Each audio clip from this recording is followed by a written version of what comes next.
Bien, nous allons démarrer le travail dans le logiciel. La première demande est de créer les noms par colonne de la cellule D2 à la cellule J22, de la cellule D2 à la cellule J22.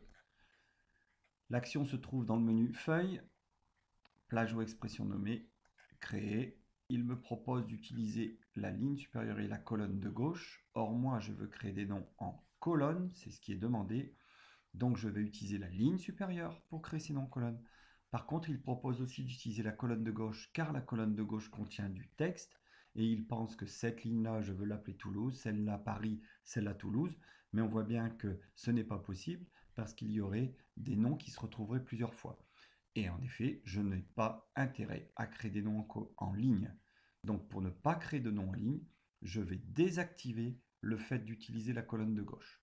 Je valide. J'ouvre la liste des noms pour vérifier que tout est correct. J'en vérifie quelques-uns. C'est parfait. Deuxième étape, je dois appliquer un format monétaire aux cellules utiles. Or, les cellules utiles seront les cellules qui contiennent un salaire fixe, des ventes, des primes. Il y aura aussi les primes et le salaire à payer ensuite, la prime numéro 2 et le salaire à payer. Pour sélectionner deux plages, je maintiens la touche CTRL enfoncée et je mets tout ça en format monétaire directement. On me demande aussi de créer un format personnalisé aux cellules de la colonne H pour voir le mot enfant derrière chaque valeur numérique. Je sélectionne les cellules concernées. Par clic droit, je vais chercher formater les cellules.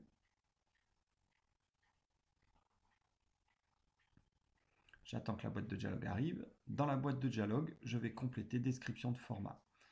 Je dois saisir ce qu'on appelle un code format et une unité. Le code format, je peux le déjà trouver certainement dans les valeurs qui sont ici. Ne pas hésiter à regarder ce qui est déjà proposé pour gagner un petit peu de temps.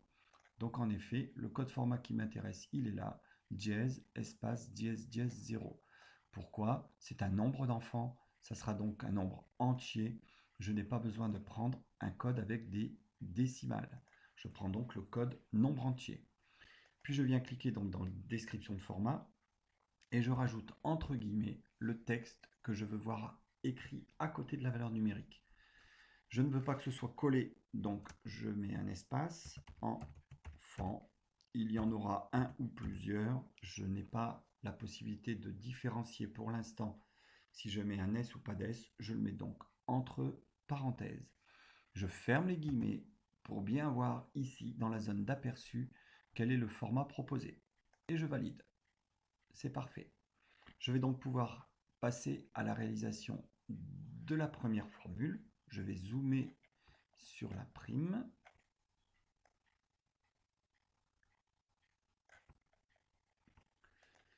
Alors, la formule, je l'ai présentée dans la vidéo précédente.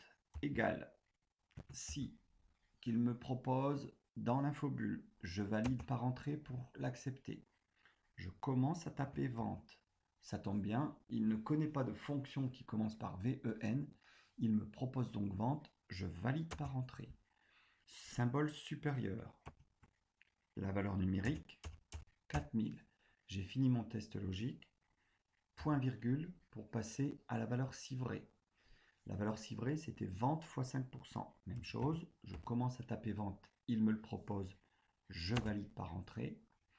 Le symbole multiplié sur le pavé numérique à la droite du clavier, fois 5%, le symbole pourcent à côté du M en majuscule sur le clavier alphanumérique. Un seul, ça suffira. Point virgule pour passer à la valeur SIFO. La valeur SIFO, c'est un montant fixe de 100 euros.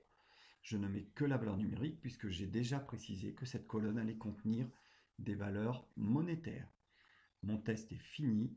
Il a son test logique, sa valeur si vrai, sa valeur si faux. Je valide par entrée. Il attribue le premier. Je dézoome.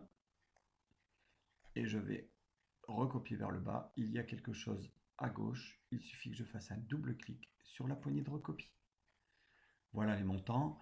Ne nous affolons pas pour le format d'encadrement de cellules, ce n'est pas bien grave. La suite avec les autres vidéos.